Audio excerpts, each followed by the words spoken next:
Hey everyone, and welcome to another Good Vibes Gaming discussion. I'm your host for today, Ash Paulson, and I am joined by the full crew. We got Derrick Bittner, we got Steve Bolin, we got John Cartwright, and we got Brandon Miracle, and of course Daniel Alba, and we're here to discuss one of the hypest, most awesome Nintendo Directs in recent memory, in our opinion. We're buzzing off that hype. We just finished watching and reacting to Direct with a lot of you all, and now we're here to discuss it and kind of reflect on it and talk about what we're excited about, maybe a couple of disappointments, but either way, we're here. We're ready to discuss this Nintendo Direct, and let's go. And I think we're just going to go ahead and run through this in a linear fashion. We were kind of just popping off all over the place during our post-reaction discussion. Too many exciting things to focus on. That's the problem here. It's just insane. Banger after banger. Yeah, exactly. And we started off on a high note with Fire Emblem Warriors 3 Hopes, which is coming to the Switch June 24th, I believe. Definitely June, but I think it's June 24th. And who was expecting a follow-up to Fire Emblem Warriors, but Three Houses edition, essentially? This was a great way to kick things off. And Age of Calamity was a year ago. This is such a quick turnaround. Yeah. Mm-hmm. And I personally really, other than the character roster, which felt a little, it was a little lacking, left a little bit to be desired for the original Fire Emblem Warriors, I still really enjoyed that game. And I'm pretty excited to see a Three Houses edition, despite the fact that I personally have not had the time to go play Three Houses proper because it's like so long. But I'm down for another Fire Emblem Warriors personally. Looking at it, Three Houses is it's a game that within the context of Fire Emblem Warriors, people really wanted to see the lords, the characters from all across the series, because that's kind of what the game set itself up as. It's a world where they can all come together. But in this game, we're now it's in the context of just this world of Three Houses. Like you can have the entire roster of characters the main Three Houses students and the leaders from Three Houses, and have them be the full roster more or less, and people would still be like, okay, well now that makes more sense. Like, we're not expecting Marth to come out of nowhere to save somebody. Right. Mm-hmm. But something I really wanted to note, female Byleth is the main focus of this, not male Byleth. I would guess that you could probably pick. They did this exact same thing with the first Warriors, where Corrin was like the main female lord, at least from Fates, and then later in the game you unlock the opposite gender of the avatar of Robin. You unlock female Robin, you unlock male Corrin later on in the story. So yeah, male Byleth is pretty much guaranteed to be in here as like an alt skin. But yeah, sure. Looking at it, Koei Tecmo has been doing a bang up job just taking whatever style they're taking, whether it's like Persona or Age of Calamity and now Three Houses, and just making it look like it's that exact game, but just in the style of a Musou game. And you can see some of the Age of Calamity DNA there there was a moment where you can see the world map and like there's the missions there, so it's like pretty much all primed and set to have that structure. It's kind of funny because oh, go ahead, John. I'm sorry. I was going to say, with the Warriors games, like with Hyrule Warriors and the first Fire Emblem Warriors, it's like these are Dynasty Warriors versions of these franchises. Then like Persona 5 Strikers and Age of Calamity and now this, they feel like proper mergers of the series. They're follow-ups. They aren't just Dynasty Warriors, but with this sort of flavor. This feels like a proper sequel to Three Houses, which is really exciting. It really does. And I felt that way about Age of Calamity as well. Like, even despite the performance issues, it felt like a true Breath of the Wild follow-up. It didn't just feel, as you said, John, like Warriors, but with Zelda slapped on top of it. Performance is actually something I wanted to comment on with this. Just from the early look we have, obviously it's hard to tell through a YouTube video, but performance seems like it might be better than Age of Calamity, which is really nice to see. Man, yeah. I wish I could be as optimistic. I know you had a real problem. Really show, Age of Calamity running at 5 FPS in the trailers. It looked pretty clean in the trailer footage. So I don't know, but then again, Fire Emblem Warriors ran fine. Like Fire Emblem Warriors had a pretty solid frame rate, and it even had the ability, which I was surprised not to see in Age of Calamity, to switch between performance or visual mode. Yes. You could sacrifice half of your frames to get a better presentation, and I hope that they bring that back, because Age of Calamity desperately needed something to make it run a bit smoother. I'd be very surprised if they didn't have that option in Three Hopes. That's something I'm expecting to see. Yeah. I really What a hope. turnaround for this franchise too. Like Fire Emblem's gone from being on the brink of going extinct with Awakening, Right. and now it's like this top tier franchise. And what's really exciting is we still don't know about the next game, because Echoes was 2017. That's what Intelligent Systems last did. Koei Tecmo did Three Houses around 3 years ago. So we should be expecting the next Fire Emblem, but instead we're getting a spin-off. Which just kind of tells me like maybe there's going to be even more Fire Emblem later this year. Oh, I We're feel just like kind of that's focusing on the I first completely half. agree. Inevitable. There's That's no what I'm way banking this is on. all they're working on, Yeah. Fire Emblem wise. There's no way. We're As far definitely as, like, getting a the core- Fire Emblem. Yeah. Yeah, as far as the core title, I think there's just a matter of time. But yeah, that's Hopefully, my prediction comes true eventually. Story-wise, Yeah. with just looking at the character designs and whatnot, for anybody who's played Fire Emblem, you know that one way or another, somebody's not having a happy ending. Just put it at that. This looks like it might be known as a kind of golden route, which, you know what?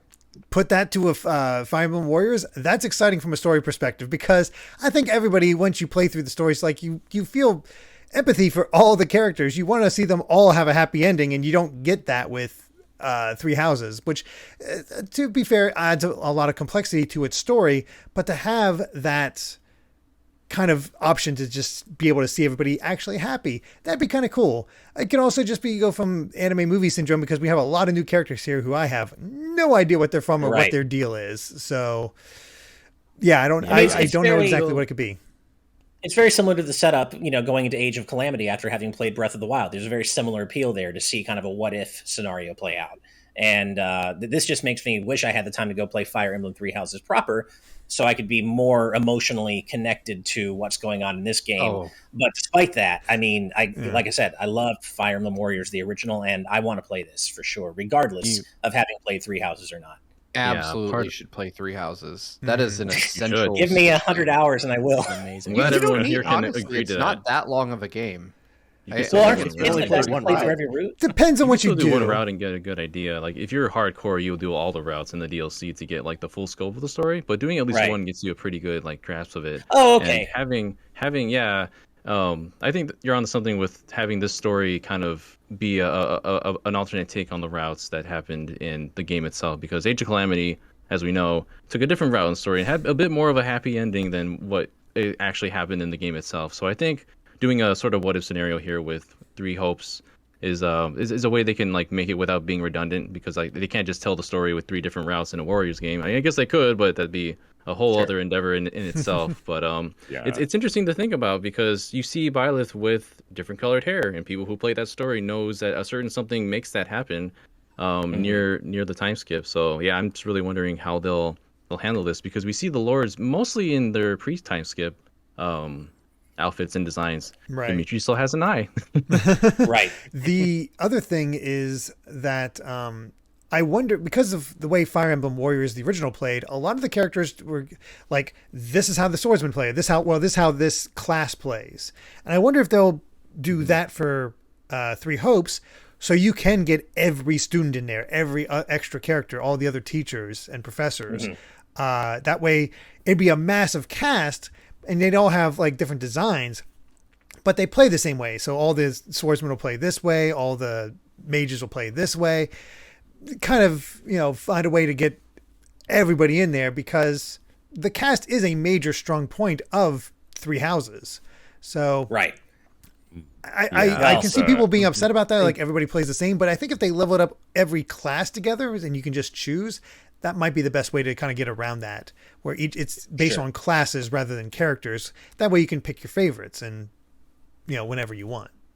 It's so funny we're reflecting on this game so hard now, because during the Direct, it was just banger, banger, banger. Yeah. Like, I forgot about Fire Emblem in the first place. Oh, It was easily. easy to forget Just to about, me. given how much we got after it. I would never forget. I'm sure it's a big deal to a lot of people, but to me, it's like this is really, really cool, but this is almost like on the lower half of what was in this Direct. It just gets better and better and better as it goes on. Right. I mean, and that's to speak to how great we all thought this Direct was. Clearly, based on some of what you saw in our YouTube chat during our reactions, it didn't resonate with everybody. And of course, as with any Direct, your mileage is going to vary depending on what you personally like. But I think for all six of us here, this was easily a top-class Direct for us. That said, I know we could easily speculate about Three Hopes and keep talking about this forever, but we do have a lot more to cover. Any one in of this these discussion. games we could go off for forever. So Oh, yeah. Exactly. The long one. So after that, we got a little bit of an update to Advance Wars 1 and 2 Reboot Camp. Basically just a nice little sizzle trailer, as well as a release date now, April 8th. So we don't have too long to wait, which is pretty exciting. Yeah, very cool. we got full voice acting. Yeah. That's a nice little presentation update. Yeah. And it looks great. It looks like you're playing little toys together, and I don't know. It looks adorable. I just wish an announcement that came out later wasn't going to fully negate me actually being able to pick up this game. Yeah, Right. there's a lot of stuff around this date. I think the most Exactly. exciting thing for me is the prospect of WayForward adopting this series. Yes. If this does relatively well, hopefully they can be the home of Advance Wars from here on in. Please. Yeah, Please that would give be it to them. amazing. And just given those like slightly 3D renders we see of the characters, like Way Forward were obviously such a great, Yeah. a perfect choice for this project. And you can see that Shantae style of the more recent Shantae games really brought to bear here in Advance Wars, and I think it's a really good fit for the series. Yeah. Yeah. Next one though, Steve, this one's for you, my friend. This was out of nowhere. I don't think any of us could have predicted this. No Man's Sky is coming to the Nintendo Switch this summer. No specific release date yet, but it's coming this summer. And Yes. it's looking shockingly good, despite the Switch's hardware limitations. I Yeah. wouldn't say shockingly good. I was impressed. I was certainly impressed by what I saw. And again, for those of you that don't know No Man's Sky, it's like an open universe game, I guess is the best way to say it. You're supposed to be racing to the center of the universe to basically reset the game and start over. But they've added so much to this game since it came out. It's just, received update after update after update. And it feels like a really complete game now. And I'm really curious as to how it'll perform on the Switch because, like you said, Ash, on planets, it looks pretty good. What I'm really curious about is when they kind of do a good job of masking loading between planets and space by having you punch down through the atmosphere and it, there's kind of cloud cover for a bit. But even on the PS4, you notice that it takes a while for things to draw in. And the Switch is kind of notorious for struggling with that in much smaller games. So I'm interested to see how they handle that and how the game performs when it finally comes out. But it's a cool game to have. I'm just hopeful, because obviously we didn't get any real details about it. And a lot of folks who play this have been playing it for years at this point. So they're not going to want to start over. They're going to want to be able to continue their save on a new platform. And for me, if I can't do that, this is kind of not the game for me. But That's I fair. am curious about it from a technical perspective. I'll probably pick it up when it comes out just to see how it runs. But I anticipate, Switch will be kind of an edge case because I don't play No Man's Sky a lot.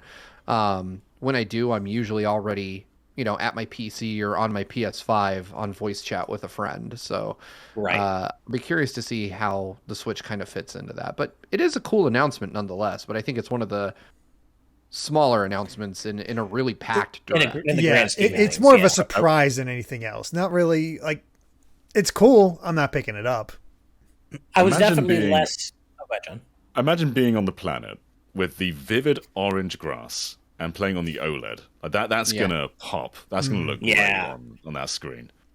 Just in is general, I true. see where you're coming from, Steve. Like, I was less impressed by the space footage than I was the actual on-foot planet. Oh, stuff. yeah. Like I Like, could we were- definitely tell when we got to space, it looked a little bit janky. Yeah, I think I was questioning like, oh man, is this a cloud game when we were on the planet? And then when they punch into space and you see like the jagged bastards, like, nope, that's definitely local. I think we all agree, though. We'd rather have a visually and performance-wise pared down native Switch version than a cloud version, though, right? I think we all Oh, probably absolutely. agree on that. There's Yeah. no doubt in my Especially mind. after I what would happened with Kingdom Hearts, I which would they had the dramatically audacity to hype up during this direct. I can't believe they did that. I mean, you got to make it. They got to sell it. yeah. They're trying to Speaking- rub salt in the wound. Please don't. Speaking of hyping things up, though, and this was something none of us could have expected in our wildest dreams, Mario Strikers is back, baby. Mario Strikers Battle League coming Oh, June yeah. 10th to the Switch.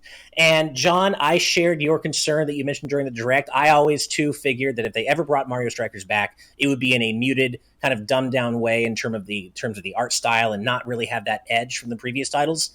Thankfully, that's not the case. It's looking just as cool as ever, and that art style, man, I'm loving everything. I'm gonna suck at this game.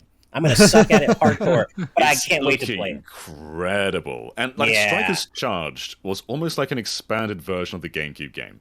Because they basically had all the GameCube arenas came back. They were more like aggressive outfits and things like that. It's more stylized. They had the charge meter and everything.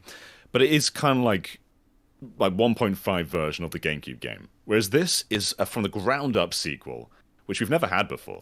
And I'm so pumped for this. I always feel like football is one of the most popular sports in the world. So it makes so much sense to do a Mario Sports spin-off of it. And Strikers had this identity. Unlike any other Mario Sports game, it was aggressive, it was versatile. Yeah. And playing that with like one Joy-Con as well, that seems like the ultimate pick up and play multiplayer experience, especially because you can have 8 of them on one system. Yeah. Well, it's 8 player, yeah. That's amazing. Yeah. And looking at even the beginning, it seems like a key feature of this will be just mixing and matching different levels. Like you'll probably have like 8, 10 stadiums, but you can mix and match them so you can be in just completely different ways and have their own little things happening, it seems like. And what a clever way of expanding upon level possibilities. Visually looks fantastic. As you guys said, it maintains that edge. It has been confirmed because we weren't sure at the time that Next Level is back on this game. So heck yeah about that. Hell yeah. Although it's interesting that that's Boom Boom as the goalie now instead of the Kremlings. Yeah, that's a bit disappointing. Yeah. Right. I am interested in seeing the other characters, though, because Rosalina didn't exist when Strikers Charge came out. She wasn't a thing. Pauline could be in this game. Right. Oh, yeah, Pauline. I don't think. I want to see Pauline in this style. Yeah. I want to see a weird roster. I want to see some of the Odyssey NPCs, like maybe like a New Donk man, like just get electrocuted. A real man. Yeah. You know, I would like to see... I would like to see Dixie Kong done in this style. She got done dirty with Smash. She never made it in. I would love to see her get into this game in this game's art style with that edgier, grittier style and see what Dixie Kong could do. Not that I expect it. I'm not predicting that, but I think that would be really cool. Go all the way and bring in K-Rool as a heavy type character. Ooh, K-Rool. Yeah. Gosh, that'd be awesome. That would be nice. But yeah, they really did like the style of the game justice. Like they did it right. That's what I was worried about as well. Like how toned down were they going to make it? But no, it looks just as visceral as the original, and that's what we're here for. Yeah, I don't think we're going to expect any suck it emotes or anything like that. But we'll probably the return of the crotch chop. They have to do it. You know what? That's the one thing I'll give Waluigi a pass for. If he can come back with his crotch chop animation, I'm in. I'm cool with him being in this game. He'll be in anyway, whether crotch top or not, but that's still one of the funniest things to me to this day. He's shown in the trailer, so he's there, Ash. You're not getting away from him. I know. That's what I mean. He's going to be no matter what I do. They have to have aggressive voice work. Because the Camelot sports games, in both tennis and golf, they're reusing sound effects from the GameCube era. And sometimes they have different voice actors, and it sounds so weird. Whereas Strikers was mad. Like, when you build up the game, Daisy would just go, Nintendo! We need that kind of energy back. It's got to return. Agreed. All right, well, moving on. Something I think we all kind of expected, though. We got it in a way that maybe we weren't expecting. We got a new trailer for Splatoon 3. However, in this case, they focused in on the return of Salmon Run, called Salmon Run Next Wave. Showed off a couple of new boss salmonids. The fish stick tower is what stands out to me. That is so clever.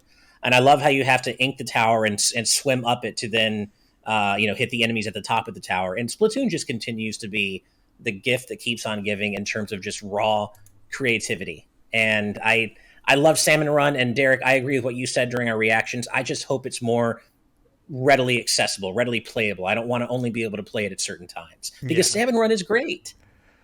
Salmon Run is a fantastic mode. Splatoon needs a co-op mode, and I think it's really cool that Salmon Run kind of filled that niche. But I agree, the scheduling of it was the worst thing because you had to really follow the game to know when you'd be able to play it.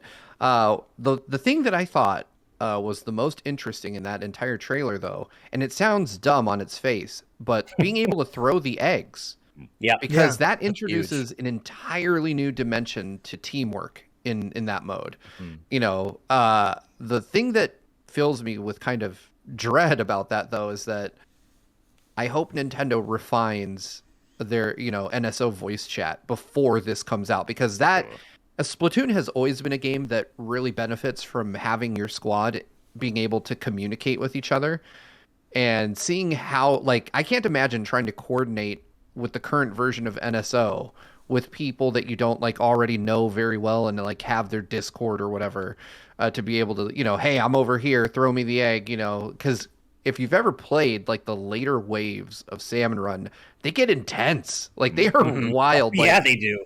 Screens are full. Yeah. Requires yeah, dedication. exactly. Those screens are just like you're hanging on trying to survive. So Yeah. I think there's a lot of fun to be had. I just hope Nintendo makes the changes, like the balance tweaks and other things that they would need to make this a mode that you can kind of be evergreen with. The other thing, please let us choose our loadouts, Nintendo. Like, just let us choose our loadouts for Salmon Run. It is deeply annoying to get stuck with like a sniper rifle when that's not something you know how to use. There's some agree. amazing theming in this, but even just in the opening shot, I'm looking at this of the helicopter coming in, and they have these like ostensibly lights on top of like the little sound stations that they're flying around. But the lights are shaped like French fries, so it's literally fish and chips. That's so Nice. cool. It's this is amazing so the kind of theming they do. That said, it's cool to see it in here. It's cool to see it back. This doesn't sell me on the game any more than what it was. Like, it's cool that it's here. I like the changes, but this doesn't sell me. Yeah, it's I coming think it in was- summer, I think that was which is the focus. vague. Yeah. I want to see more. But if you were questioning what is new in Splatoon 3, this did not answer that question. True. Because Right. being able to throw the eggs is cool, but if that's great for those who are into Splatoon. Those who aren't are going to be like, oh, this looks like Splatoon 2, which it does. It does. It does. I'm a Splatoon fan. I want this to be great. I'll buy it. Of course I will. Of course. But I want to know what's distinct about it, and I'm not really getting that answer yet. Yeah, I feel they're like this clearly was kind not of a ready to stopgap. tell us. We haven't gotten the full blowout for this game yet. No. And when we do, I think we're Yeah. going to get that real hook that we've been waiting for. Fish hook, I- maybe. I Yeah. hope so. I really do, because I agree that what we saw just looked like it could have easily been DLC for Splatoon 2. I mean, not even that Yeah. necessarily. Like, if you're a casual observer, it does just look like a match of Salmon Run from Splatoon 2. Right. But I think also there are so many. Splatoon reminds me of Animal Crossing, in that there are, even to casual observers, there are tons of quality of life improvements you could make to that game that would make it much more enjoyable. So I'm hoping that Nintendo refines a lot of that. Like, I don't need to know every gun that has released between the last time I played this game and the next. Like, Yeah. I'm happy to go to the shop and find out for myself.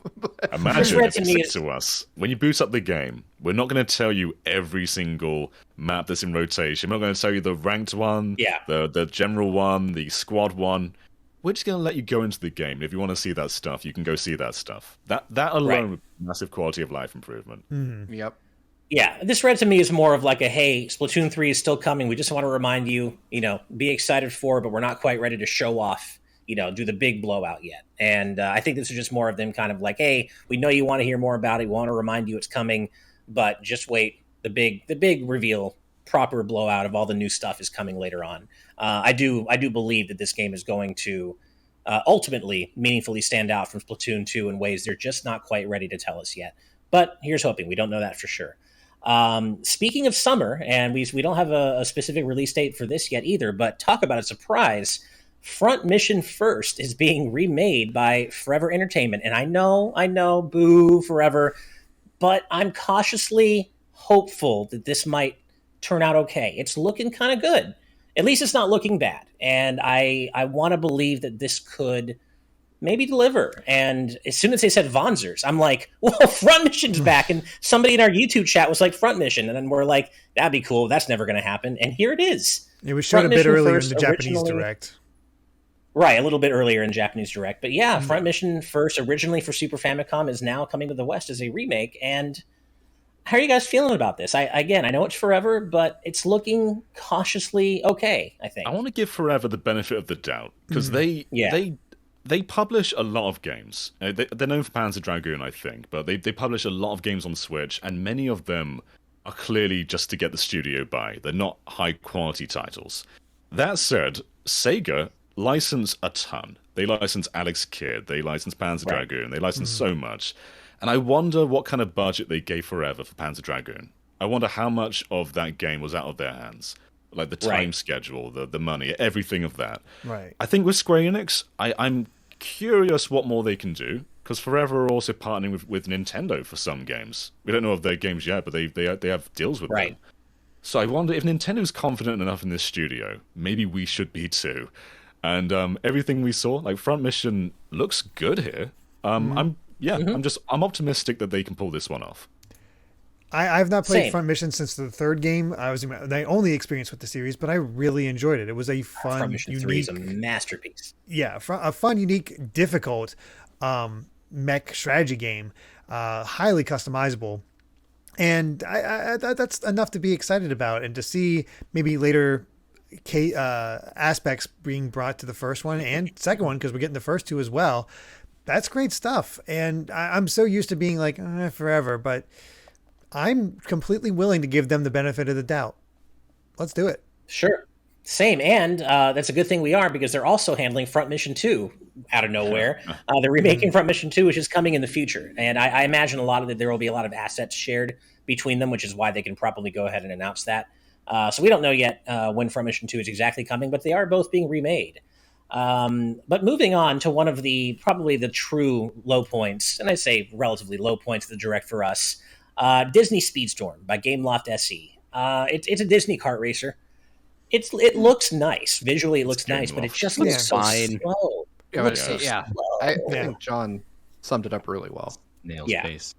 Yeah. And it looks fine, but when you got Chocobo GP coming as well, and that looks so much more exciting, I think, to all of us. And Chocobo was in the Japanese Direct, showing off Cloud and Squall as playable. Yeah, we didn't get that for whatever reason. Yeah. Huh. I bet that there was probably some agreement with Disney that they would pay X number of dollars to be in the Direct. True. And this was also in the Japanese Direct, this Disney game. But it looks fine. It's inoffensive. Moving on. It used to be games for children as well. Right. The idea of Disney paying not to show Chocobo is very funny. Don't show that chicken.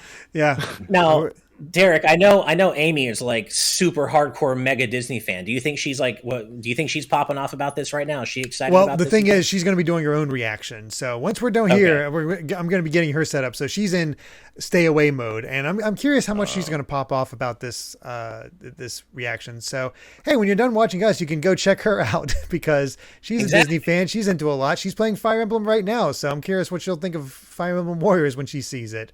That's over at Bell Aim if you want to check her out. But yeah, not much to say about Disney, and honestly, not too much else to say about what comes out after this as well, because I love The Force Unleashed. This does not look like much of an upgrade, so it's a skip. It's cool. It's neat. It's the kind of announcement where you go, neat, and then move on. Yeah, The Force Unleashed. It looks fine. And they seem to be taking aspects from the Wii version with the battle mechanics, and apparently you can use the Joy-Con to wave around and whatnot. So right. But is it the 360 version with Wii controls then? Like, is that like an option? Yeah, that would be cool. That would be cool. I hope that's that, but I don't know. I see one of our patrons who's watching us record this say that it looks like the 360 version. I've never played either, so it's been a long time since it's probably my memory's buffing it up as like looking better. Yeah. Tell you what does not look good though. That Assassin's Creed trilogy. Yeah. The Ezio collection. That looked rough. I am a big fan of the older Assassin's Creed games. I actually really enjoyed them, and I know that public opinion has kind of turned on those over the years, but they're still really good games. And I spent hundreds of hours in the Ezio trilogy, so I know how they look and perform pretty well. And I'm really blown away to see that the Switch versions look and run far worse than the Xbox 360 versions. We know that the Switch is capable of running games that look way better than anything that was on the 360, and somehow Ubisoft has managed to screw this one up remarkably badly. This isn't their first time either. Black Flag ran really bad.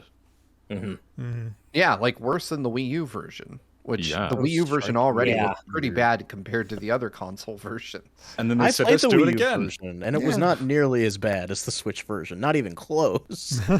That's a shame. These do Yeah. feel like low effort cash grab ports. Unfortunately, it just seems like Ubisoft is hoping like, hey, Assassin's Creed's on a Switch box. Let's people want to buy that. That's the inherent appeal of having Assassin's Creed on Switch. Great, but that doesn't feel as though very much effort is actually going into these ports, and that's a shame. Mm-hmm.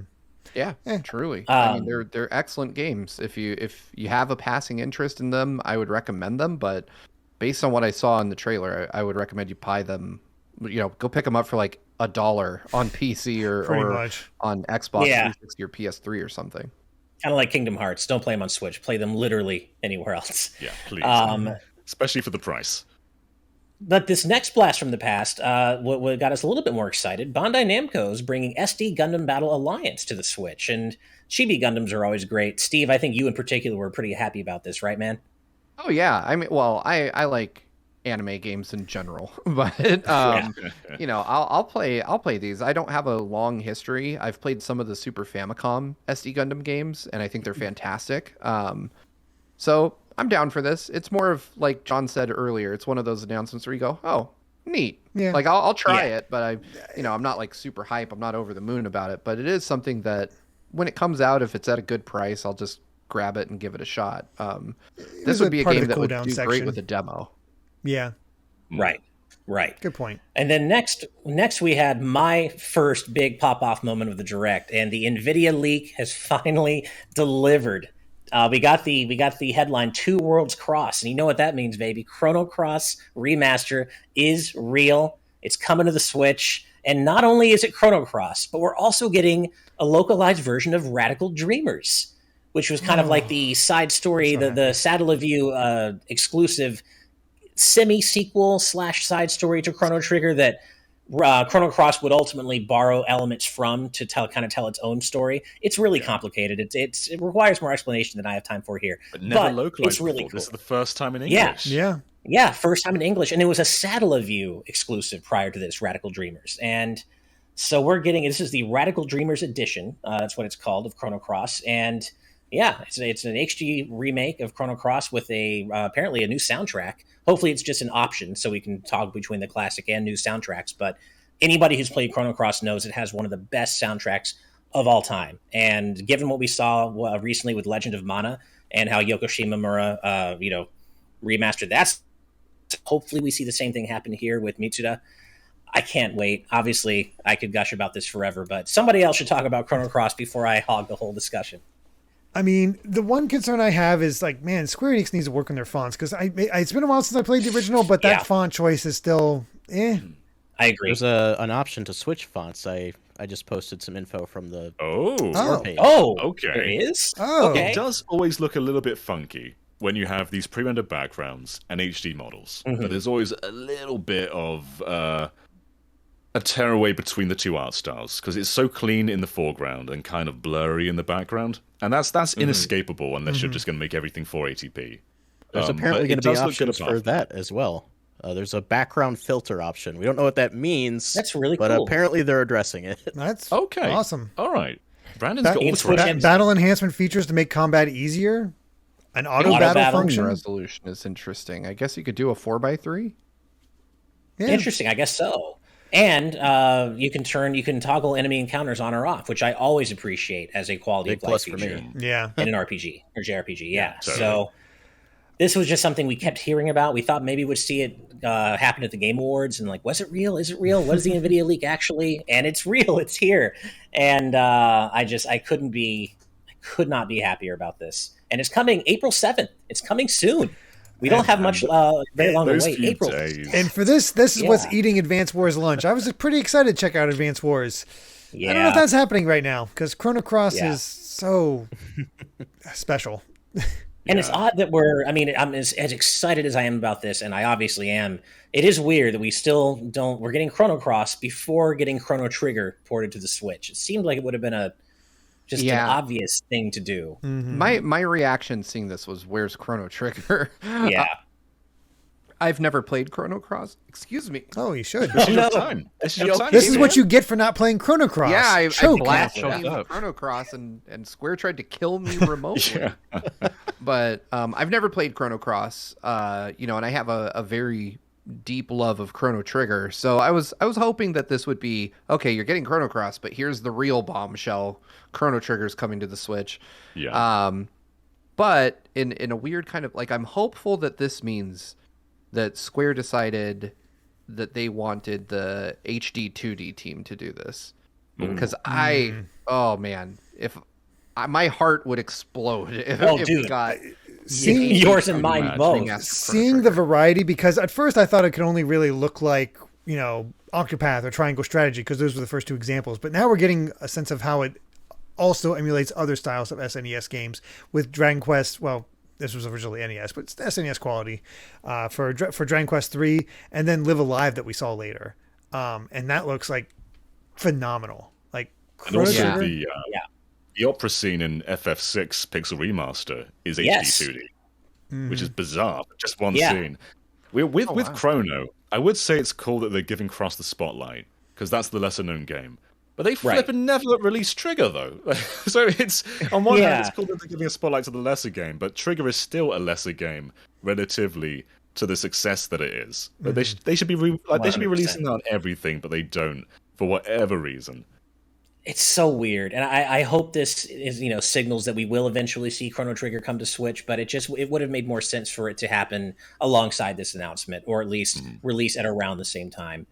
Because the two, despite what some people will tell you, the two are very inextricably linked story-wise. It takes a little while in Chrono Cross to get to that sequel content, but it's there.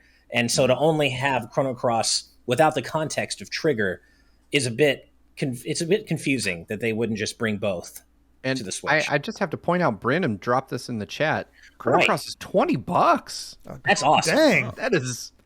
That's a ridiculously good deal. Yeah, seriously. Yeah, that's really. I was expecting 40, maybe 30, but certainly not $20. So yeah, obviously, I'm super excited about this. But Steve, I hear you, man. Both your and one of our favorite games of all time is Chrono Trigger. My very favorite, and I'm right alongside you, man. I wish that this had come alongside Trigger, because it would have made sense, and it would have, I think, hyped up people who hadn't played Chrono Cross even more, because they can get a refresher on Trigger's story. But Square Enix often doesn't make sense, so who knows? The Steam version's good now. The Steam version of Chrono Trigger is in a really good place. It is, after like 5 patches. Yeah, exactly. Charge $25, but they would do that. They would port it over and charge more for Chrono Trigger than they would Chrono Cross Remaster. But another really nice surprise came in the form of a new Kirby and the Forgotten Land trailer. And I think maybe we were all kind of feeling that we had seen what we needed to see from this game. We were all excited about it, but maybe there weren't too many more surprises hiding in the game. We were wrong, because the incredibly named Mouthful Mode was revealed in today's new trailer of Kirby and the Forgotten Land. And if this doesn't perfectly explain why Kirby is my favorite Nintendo character of all time by a country mile, I don't know what to tell you. Kirby's perfect. He is the perfect boy. Mouthful Mode had me cracking up the whole time. And he swallows entire cars, vending machines, traffic cones. This is great, you guys. I can't wait for this game. And I think This we is all the sequel Nothing to New everything. Funky Mode. Yeah, there you go. All this Yeah. game had to be was Kirby in 3D. Yeah. And they're like, nah, Uh-huh. here's banger after banger. We're throwing everything we can at this game. I'm so New Yeah. ability upgrades. Like that's and ability Yeah. upgrades. Chopper amazing. cutters. That's almost more exciting Yeah. in a way, because we've never seen that before, and it gave me a real Ratchet and Clank vibe, which I'm all about. And as John was saying, up to now it just felt like Kirby in 3D with a new town mode. That's fun. That's usually enough. I mean, there's usually that one big gimmick, and no, it turns out we hadn't even seen the gimmick yet. The gimmick is the Mouthful Mode, and there's so many forms. Like, what a different way to get powers for Kirby. Also, a little disturbing, just as he's going around in the car, he's seeing his feet stick out. Like, there's It's just a tarp. It's so weird. I love it. That was like their Mario turning into a T-Rex kind of moment. Like, here's a big Totally. thing that's different Yeah. with this game than the other And there are even some inspirations from other games. Like I saw the double needle ability from Kirby 64, where he's like a bunch of pointy items just rolling around like a ball. I'm just like, oh my gosh, they're really bringing like all kinds of different ideas here to this game, and it's great. Yeah, I love it. Really exciting. And it's launching March 25th still, and so we don't have long to wait at all. Very soon. Not wait. Me neither. I pose one question about this game though. Okay. Do we think Kirby's going to upgrade his gun? Yes. And if so, what's the logical upgrade? They actually show it in there. They show it during the trailer. Did they show did they show it? I missed that. Yeah, it's during bazooka? one of the quick things, but they do show it upgraded. I'm watching through the trailer right now. I'll find it soon. Oh, Noble Ranger. Noble Ranger. There you go. But there it is. There's a lot of Waddle Dees because I saw one of them like 50 to expand this area. There's a lot of Waddle Dees to find in this. It's Origami King Toads all over again. Pretty much. Oh, yeah. Just there we go. So many Waddle Dees, but I'm down. I love this idea of expanding upon the abilities, giving more powerful moves, better attacks, seeing more of these Beastmasters beyond the gorilla guy, like the weird armadillo, the cat. Glimpse at what might be actually, no, we got a glimpse of what seems to be like Beast DDD. Yeah. Watching this trailer, I think I said, could Kirby be Game of the Year? And I've never thought that before. Because Kirby's always like this feel-good platformer. I love a lot of them. But I don't think any of them I'd really call the Game of the Year. Whereas this one, I think it potentially could be. It just looks unadulterated fun. It's just pure energy, thrill after thrill. I think this really could be something special. Absolutely. Agreed. Perhaps maybe a little less special. I apologize to all the sports fans out there in our audience. How dare you? But Japanese baseball player Shohei Ohtani popped into the direct to hype up MLB The Show 22 on Switch. I just wanted to say, because we do have a few sports fans in our audience, and I wanted to say we hear you. I know we didn't get very excited about it. Hope you enjoy it. None of us are big sports fans. I thought you were talking about a different sports game. I'm sorry. Oh. No, not that one. Not bad-mouthing that. No. Oh, God, no. We kick out at that point. Well, let me be very clear. PlayStation Studios is on the box art. That alone is a novelty. Yeah. That's true. That's amusing, but we Let me can be very easily clear. skip I mean this. sports sims, not Mario Sports. Right. But yeah, and then as I said earlier, Square had the audacity to try and hype up the Kingdom Hearts Cloud collections. But who cares? Because after the Kingdom Hearts nonsense, Klonoa Phantasy Reverie Series, I popped off. That was my second big pop-off moment of the Direct. And you guys, I now get it. I get why it took Bandai Namco so long to announce this damn thing, because they're not just ports. Klonoa 1, this is an entirely, what appears to be. It is entire. I'm looking at the model. It is short and stout like it was in the PS1. Exactly. It is not the taller model that was in the Wii version. They have fully remade the PS1 game. That is awesome. So it makes sense. Klonoa Wii and Klonoa 2 still look incredibly good. Them in 1080p would have been enough. But no, they've done them from scratch, which is bonkers, because this is the second remake of Klonoa 1. Right. They look so good, though. The lighting, the models, the art style, all of it. It looks great. This is a superb chance for somebody like me who's never gotten to play it. To just experience all of it in a really fresh way. So I'm super excited, and I've never touched Klonoa games before. Dude, That's you the are best in part, Brandon. Most people haven't. Most who's people touched haven't. Klonoa? It's random guys like us on the internet. This is a chance for I more happened to see people the good play reviews Klonoa. of Klonoa 2 on PS2, and I picked it up and loved it. Just absolutely fell in love with it. And then I picked up the original on PS3 when it arrived on the PSN. Loved that too. Haven't played any of the other Klonoa games beyond that, but 1 and 2 are fantastic. Just great platformers and some of the best uses of 2.5D. Yeah. Yep. These are such incredibly special games, and there's a reason that I've been anticipating this for so long. For those of you listening, and why I popped off so much.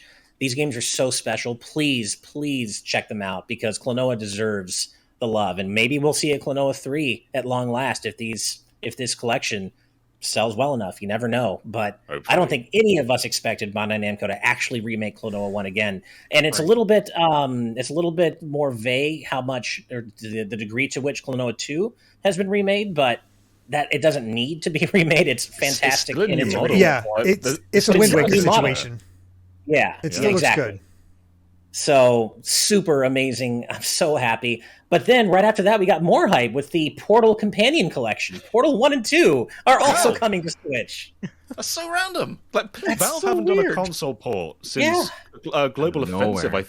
I think like that was like 2012. It's a long time ago now. Almost a decade ago since their last console port. Bonkers. And like Nintendo's never had a Valve game, so having Portal on these systems makes so much sense. It makes me quite question, is Half-Life coming as well? But I think Portal is like the most Nintendo compatible of all of Valve's franchises. Right. Yeah. Agreed. No, this is great that these are two absolutely incredible games that deserve the widest audience possible, just like Klonoa. And that the Switch continues to impress the hell out of me with its its library of not only obviously modern games, but there's such an interesting scattershot collection of games and series from various console generations that have all come together on the Switch. And, like Grandia, for example, Grandia HD Collection, Portal, Klonoa, like it's so great. And by the way, these are both coming this summer. Klonoa is coming July 8th, and Portal is just summer for now. We don't have anything. Yeah. I'm seeing this year. Call us out for being wrong, saying that Bridge Constructor Portal's on Steam, but that's not made by Valve. No. That's just They got to use the Portal IP, but it's made by a completely different developer. So, this is the first Valve game on the Switch. Bizarre. Yeah. There you go. I'm curious if they're going to have Steam integration, because Portal 2 on PS3 did. Yeah, I did. I remember that. So if they manage to pull that off again, that'd be bonkers. Yeah. Well, speaking of bonkers, John, I think that's a perfect segue into the next game that was revealed, which is an HD 2D remake of all games. The originally Japan exclusive Live Alive or Live Alive or Live Alive. Live Alive. Okay, cool. I confirmed it is Live Alive. Oh, it's Live Alive? Oh, okay. Yeah. Live Alive. Okay. This is a game that I've seen a lot of in various YouTube videos. I've always wanted to play it, play a fan translation, because it's just one of those curiosities that we never got here in the West. You'll like this part, Ash. I'm looking up a little bit about it. This is the first game Yoko Shimomura composed after joining Square. Dude, you're acting like I don't know that. Oh, of course. I didn't know that. I didn't know that. No, sorry. I mean, you know me. I'm like, well, screw you too. Just worship this woman. So, no, and she may be overseeing a remastered soundtrack for this, possibly. Who knows? But this, like I said during our reactions, it's so cool to see the HD 2D art style continue to pop up in literally the most unexpected locations. Live Alive, FF6 HD remastered for that one scene, apparently. Who knows where it could, Dragon Quest 3? Like, who knows where it could pop up next? And this is just such a cool surprise. I've always wanted to play this game, and I think I would much rather play it like this than as a, Secret of Mana style 3D-ish remake. I think this is the right approach. Yes. Totally. Other interesting things, this is the directorial debut of Takashi Tokita, who previously did sound effects and graphics for like Final Fantasy 3 and 4. He was the lead game designer and scenario writer for 4. But he was also the director of Chrono Trigger, his next game after this, Parasite Eve, the original Chocobo Racing, The Bouncer. Wow. Bouncer. Yeah. Final Fantasy IV Heroes of Light. Like, this dude, like, pedigree behind this one. I am really looking forward to this, and such a good surprise. I think it's July 22nd. So, man, Switch has a stacked summer, and we're not even done yet because Wii Sports is getting a sequel. What? Hell yeah, baby. Yeah, this Nintendo Switch Sports. Wii Sports. Switch Sports. So Nintendo Switch Sports is back with, originally it only seemed like really creepy non-Mii characters, but we did find out later in the trailer that Mii's are also playable, which is, personally, I'm quite thankful for that. But we got tennis, we got bowling, chambara, soccer, and I believe there's going to be a free update later this year that adds golf and 2 more games. Badminton we saw golf at the end of the trailer, didn't we? Like the little teaser of the golf. And volleyball. It launches with 6 games: volleyball, badminton, bowling, soccer, chambara, and tennis. Right. It's interesting selections. It's not bringing everything back from Wii Sports. Yeah. But I think it's bringing the most important ones. Boxing was, I guess, always the the lesser. Yeah. Maybe baseball to some extent. But like bowling, golf, and tennis were the big ones. And it's great to see those return. It's such an interesting game, though. And I think we're looking at one of the Switch's best sellers right here. This is going to be 20 million easy. It's one of the most important games of all time, Wii Sports. One of the best-selling games of all time as well. There's so much nostalgia. It made a lot of importance for bringing more people into this industry. So to see this return in a proper way, like I know we have Wii Sports Club on the Wii, but that's just Wii Sports HD. This feels like the follow-up, and I think this is just going to be great. A great game. Yeah, there's some details on the store page that I think are really interesting. We were talking about like how you might be able to create characters with that other style that they show in the game, but if you play online in random matchmaking, you can get points that you can use to spend on outfits and other gear. So there's incentive to go on and play, which I think is pretty neat. So you can make your Miis even more stylish. Don't edit the other characters. I don't like them. I don't mind. I think they're fine. Yeah, They kind of remind me of with the Miis. what was that? The Gum Ninja game. Ninjala. Ninjala. Oh, Ninjala. I little think bit we of all like breathed that. a sigh of relief when we saw the Miis, though. Like even though the other guys are fine, It's like- the Miis are what we want. I kind of like seeing the Miis with more realistic proportions too. I think that's kind of a cool look. Yeah. The thing that I thought was interesting is I agree with Derrick, and I know we're in the minority on this one, that I didn't think that the new characters looked all that bad, especially if you consider that you'll probably get to customize them. Yeah. It looks off-putting when you're seeing someone that, you think you might be forced into like this generic-looking character. But I think if you take the time to like polish it up and make it your own, then it's probably a lot more palatable. It's kind of like a more refined Go Vacation style. Well, I Yeah. found I thought that the Mii heads on the more realistic bodies looked a little weird because Miis have a very distinctive visual style, like kind of big eyes, thick lines, like they're very evocative of a certain visual presentation, and then you have kind of this almost realistic body underneath the Mii, and I was like that looks a little somehow to me it looks more disturbing than like an egg body with floating hands. It makes me wonder if this is going to to be like a second generation Mii that we're looking at. Maybe. Could be. I would hope mentioned that. not. And I know that's really weird for me to say after saying I like them, but I don't think that I wouldn't want it to be an avatar I use across a series of games. If that It's a makes little sense. too close to the Xbox avatars when you think of it like that. Exactly. Sure. Didn't And it may Miis be do too it first? manufactured. I don't know We're why the- that'd be weird.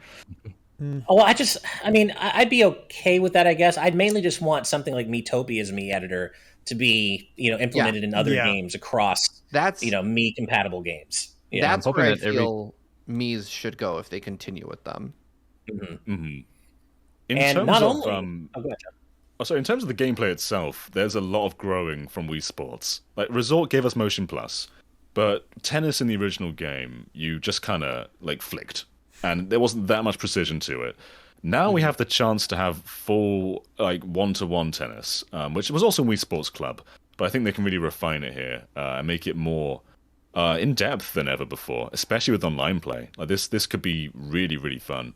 And when I saw golf, I was like Mario Golf Super Rush was fine, but I feel like this could be a really special golf game. And the Switch doesn't really have a special golf game right now. I This hope fits- they this pull fits a from lot of different bills. golf courses than what they've been using, where it's just like it's the NES Yeah. golf game courses again. Open House tournament. Games did Yeah. that as well, didn't it? Yeah. Yeah. The NES Golf. And we're getting it for free. It's a free update, which is neat. Yeah, I'm also speaking of free. I'm really excited we get to try this game for free. in Yeah. just a Right. week. That's awesome. The fact that every game has online, and they only showed like one extra mode, but I like the idea of survival bowling. Like that's a fun competitive thing. It's like cool battle royale One bowling. tidbit about that is that you don't have to wait to take turns. Everyone bowls at the same time. Really? Yeah. That's cool. I like that. I like that. Clubhouse Games bowling as well. It was like it's nearly there. It's nearly Wii Sports, but it wasn't quite. And the fact that it was just 2-player really soured me on it. But this is it. There's no need to be sour anymore. We've got Wii Sports. I get back. 8 players, baby. Yeah. I'm glad you and a couple other people here played bowling on Clubhouse Games, John, because for me, And my wife, that's just become the Ludo game. Literally all we play is Ludo in Clubhouse games. That is it. So I'm glad you're able to provide some context for that. But yeah, this online playtest is next week and a half, February 18th through 20th. And we don't have to wait that long for the full game, April 29th. So yeah, and I'm also glad you mentioned, John, Wii Sports Resort, because I felt bad. I was like, I should have said Wii Sports is getting another sequel. Didn't mean to disparage you, Wii Sports Resort. Speaking of sequels, Taiko Drum Master is coming back yet again. And this is already on other platforms like Xbox Game Pass. But Taiko Drum Master Rhythm Festival. Taiko no Tatsujin, excuse me. Rhythm Festival is coming to the Switch. And I believe it's got 76 or so tracks in the main game itself, including there's an orchestrated version of the Zelda theme as well as Megalovania from Undertale, which is super cool. But there's also a paid subscription service that gets you access to over 500 other songs, which that's crazy. So, I love rhythm games. I'm not specifically into Taiko enough to probably pay for the subscription service, but I'm absolutely down to play this game. Just period, because you guys know I love Japanese rhythm games. So I think the pricing model on that sub is going to be really important. I agree. The pricing on the DLC for the current Taiko game on Switch is kind of nuts with how many how many songs they offer. It just adds up way too fast. But I like having this as an option. I just hope it's not like $20 a month or something. That would be a little rough. That's kind of how I feel about. Oh, go ahead, Derrick. I was going to say, Ash, you didn't get a Rhythm Heaven, but hey, have about a festival instead. No Rhythm Heaven. It couldn't get everything I want, of course. And I still believe that could maybe come someday. We'll see. Hey, WarioWare's done and dusted. So if WarioWare can happen, maybe Rhythm Heaven can too. But no, I hear you about that aggressive pricing model. One of my favorite rhythm games on the Switch, Groove Coaster, has that same problem where there's so much exciting DLC, but it's really aggressively priced. So I think that's kind of a wait and see thing as well. I agree with you guys. Triangle Strategy also made a quick appearance, and there's going to be a really extensive demo that's playable to the end of Chapter 3, and you can transfer your save data to the full game if you find out that you like it. So that kind of reminds me of Dragon Quest XI's incredibly generous demo. And I think that's really neat. At this point, Triangle Strategy is beginning to remind me of Deathloop. I was just thinking that. Like Nintendo's like, we have a direct, have Triangle Strategy. You're totally right. But then Deathloop ended up pretty good, so maybe that's a good thing. Yeah. That could be hope for I don't think there's any doubt that this game's looking pretty exciting, especially for fans of FF Tactics. But I agree, I feel like we've seen just a little bit too much of it now. I just want it to come out already and check it out. But it's still looking great, and it has some anime ass music playing in the background for its trailer. So I'm in. We got a quick look at Cuphead, the delicious last course. Not much to say about that. We just know it's coming. Metroid Dread free update, adding Dread mode, which is a one-hit kill mode to the game, which Derrick, like I said, I threw down the gauntlet, man. I expected to have that beaten day one.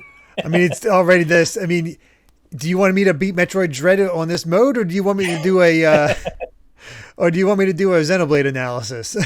I guess, if I had to choose, I guess, but what's even cooler, in my opinion, is Nintendo extending an olive branch to those for whom Metroid Dread is a little bit too tough, with a rookie mode, allowing, maybe less skilled or younger gamers or people who aren't good at Metroidvania or action platformers to enjoy this amazing, amazing game. And, if you're not used to games like this, it can be very difficult. And so I think it's really cool that they're making it more accessible to other players.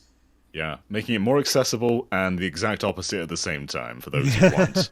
Exactly. Appeal to everybody.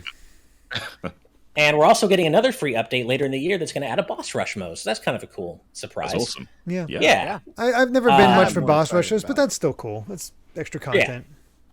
Not too much more to say about that. This next thing, though, I'm just going to give myself some credit. I called this right before we I think we a lot of started people our called predictions. this. I don't know, definitely not just me, for sure. But Earthbound is coming to Nintendo Switch Online. Shadow dropped today. It's available now as we record this. The update's already out. But what I didn't call was that Earthbound Beginnings is also coming to Switch Online. They're both available right now. Derrick, please finally play these games. Everybody out there who hasn't played Earthbound, play Earthbound. It is coming. They've been requested, so on my personal stream channel. I'll get to them eventually. Both Earthbound Beginnings, Mother 3, Earthbound's on there. The entire series is on there. I will get to them.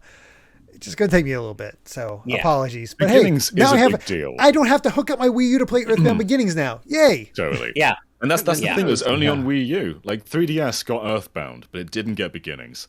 And Right. Earthbound Beginnings is important. I'll suggest you play it, but Earthbound first. Earthbound Yeah. is so much more refined. It's just simply a classic, whereas Beginning is better to see the context of where Earthbound came from. So if you're thinking like play in chronological order, I wouldn't urge that. I'd say Mother 2 is Yeah. the one to play first, and then if you love it, if you're curious, play Beginnings. Completely agreed. Earthbound Beginnings hasn't aged particularly well compared to Earthbound, and even though Earthbound is a sequel to Beginnings, you don't really need to play it in chronological order.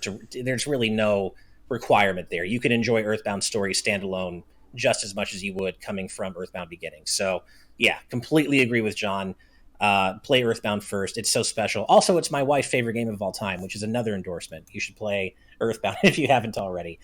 And then we got our, everyone's favorite part of these directs, a sizzle reel. Right. We got, Lego Brawls, 2 Point Campus.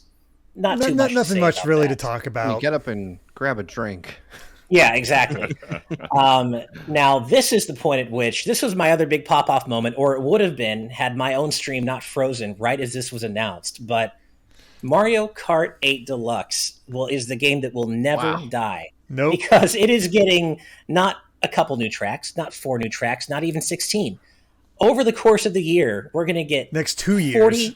48. Oh, is it 2 years? 2 Okay. By the end of Is it 2 23, years? all this DLC will be out by the end of 2023. Holy cow. Wow. 2 years of I missed DLC. that.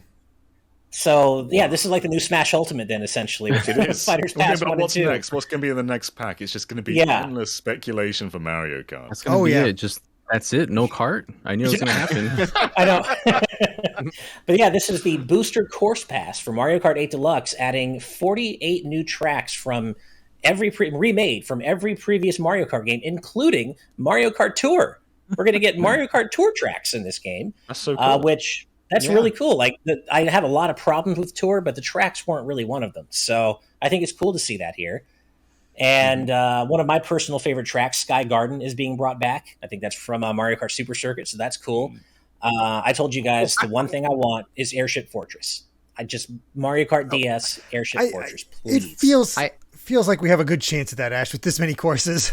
I think so. the rest of the I game. have to point this out. One of our patrons watching us record this live has brought up the fact that buying the entire DLC course for Mario Kart 8 Deluxe costs less than just buying Diddy Kong in Mario Kart Tour. Oh my ridiculous! That is $40 for Diddy Well, Kong. you know, What a deal. One thing with And- the 2-year duration of this rollout, that this is part of Nintendo Switch Online expansion pass. Right. Because they're stretching it for 2 years, if you're invested, you can't cancel your subscription. You've got to stick it out for 2 years. There you go. Right. Yep. Or slap down Pretty the smart. $25 Yeah. just for the You can expansion. do that. But this makes the Yeah. expansion pass make so much more sense. Because Right. when it was just Animal Crossing and N64, it was questionable. Like if you were into Animal Crossing, maybe it made sense for a year, but it was still questionable. But now we know that they're adding more DLC, and suddenly this makes sense. That timeline also nearly guarantees that when Nintendo launches whatever comes after the Switch, that Mario Kart 8 will be on that. No, I think that's a good excuse to, whenever the Switch successor comes out, hey, here's a launch title of Mario Kart 9. Maybe. Yeah. Maybe. I don't think we have 2 years left in the tank on the Switch. I know they say it's, on what I should say, the generation 1 of the Switch. I firmly believe that The OG Nintendo's Switch, next yeah. successor to the Switch will be another Switch, but Yeah. I think we're, I don't think we have 2 years left with the current internals that Nintendo's been pushing for 5 years. Right. I also have to imagine that, 48 tracks has to be a lot of development time. A ton. Totally. And it's not just like they're plopping old tracks into 8. They are reimagining them. Like if you go back to any Right. of 8's retro tracks, they have the gravity mechanics. They're all visually revamped. They have new gimmicks. They've got all this new stuff. Especially the GBA and Super Nintendo ones. Like Super Nintendo is often just in the retro style, But GBA, like the cheese track, the toy track, they are rapidly different, almost unrecognizably different. Even one of the simplest tracks has that incline. I forget what it is, but it has that incline just to give it a little bit more visual flair.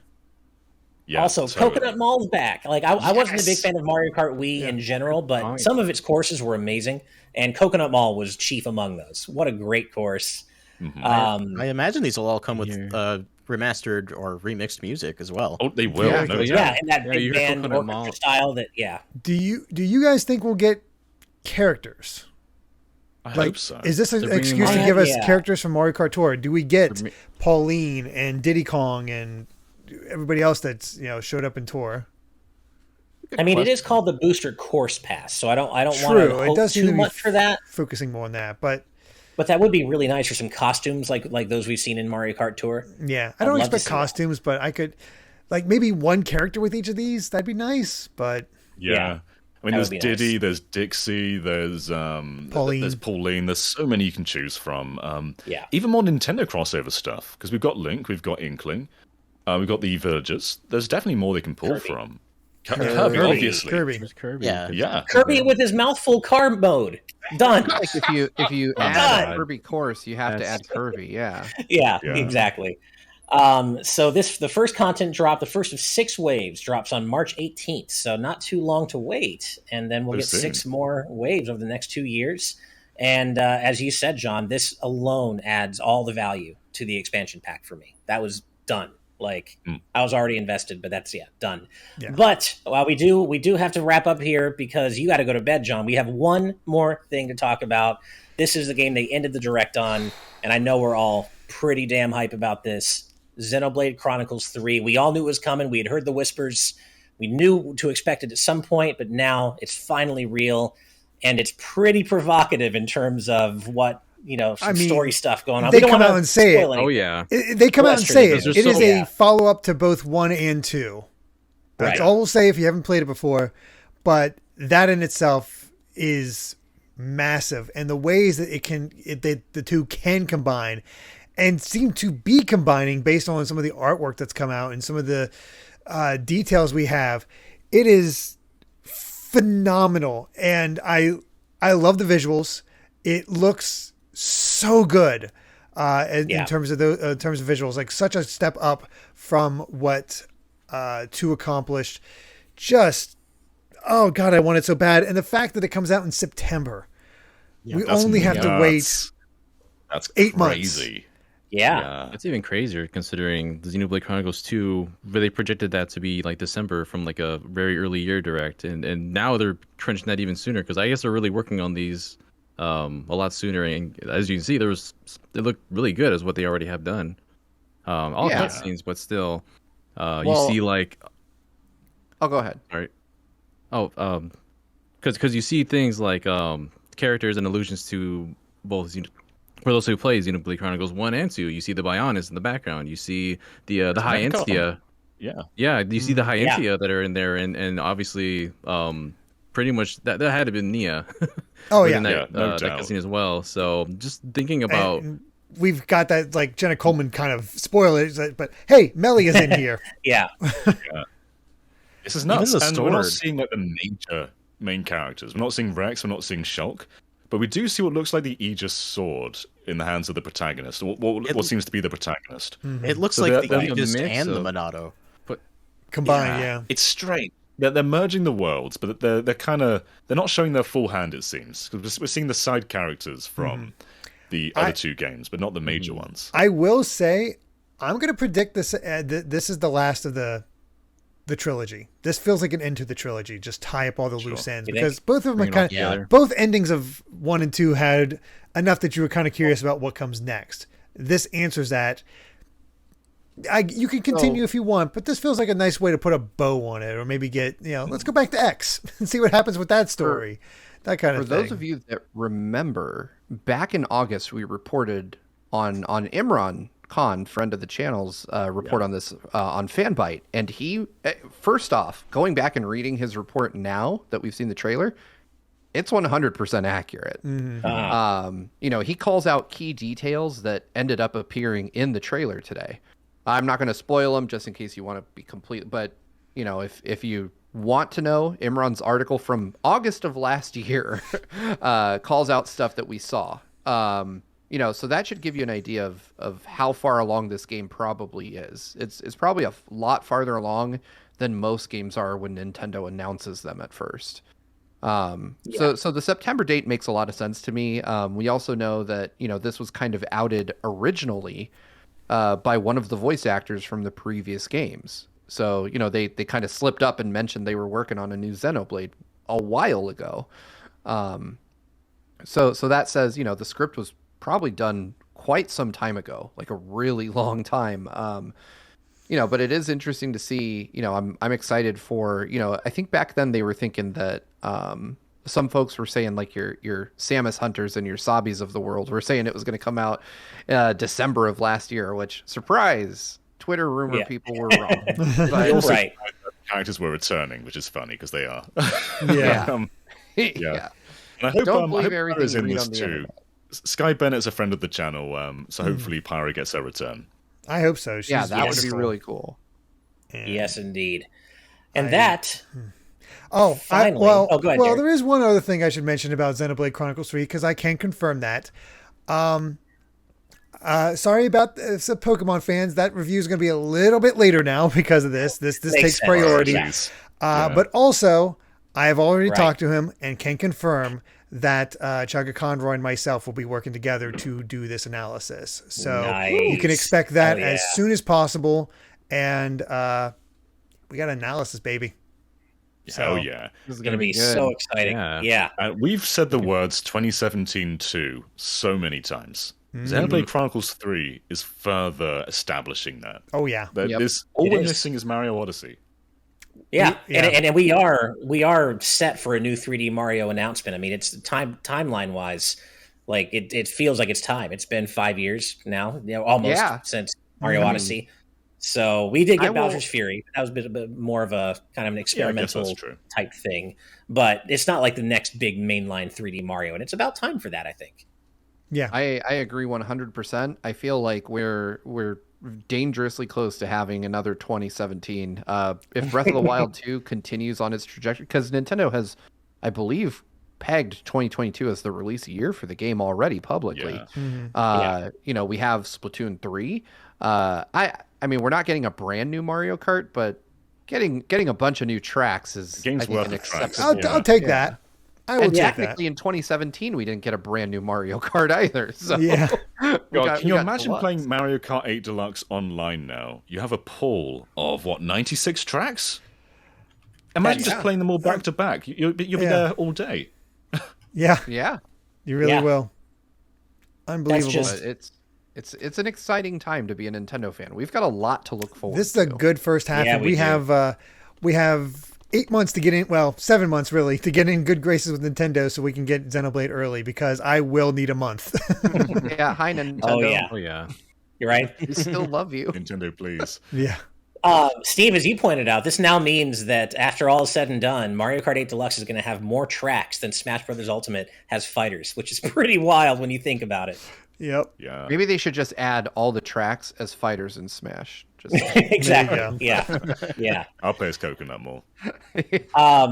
Before we wrap up, really quick, was there anything you guys expected to see that you're surprised or didn't, or sad that we didn't see?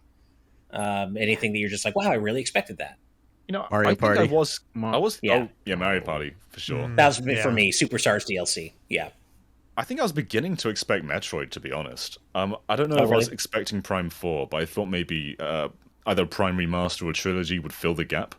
But they clearly have enough. They clearly have enough to hold the year until the second half. yeah. So I'm not Yeah. worried. yeah. Yeah. And we're still just a few months out from No- Dread, too. So True. Also, no Wind Waker or Twilight Princess. Yeah, that's the other big one for me is when I those was- have to be coming. I was firmly expecting to see Bayo 3 Mm. because Inaba from Platinum had recently commented that they're ready to show the game. It's just waiting on Nintendo to choose the time. And that seemed like you would only say that if the reveal was imminent. You wouldn't, point the finger at Nintendo and say, "Well, it's on them. They have to find a time to show it." So I thought we would see at least a new trailer. for Bayonetta 3 that gave us some more gameplay details or something, because it feels like we should be kind of racing toward the release of that game at this point. Yeah. Theoretically, yeah. Indeed. All right. Well, that does finally bring us to the end of this kind of reflection discussion about the February 2022 Nintendo Direct. Thank you all so much for hanging out with us. Also, to those of you who hung out with us for our reaction stream, we hope you had a blast. We certainly did. And as Derrick said, we've got a Xenoblade Chronicles 3 with Chugga Conroy analysis with Chugga Conroy coming very soon. So that's as good a reason as any to subscribe, ring that notification bell. We've got a lot of really exciting stuff planned here at Good Vibes Gaming, especially now that we can finally talk about the fact that our amazingly wonderful good friend John Cartwright is finally back with us.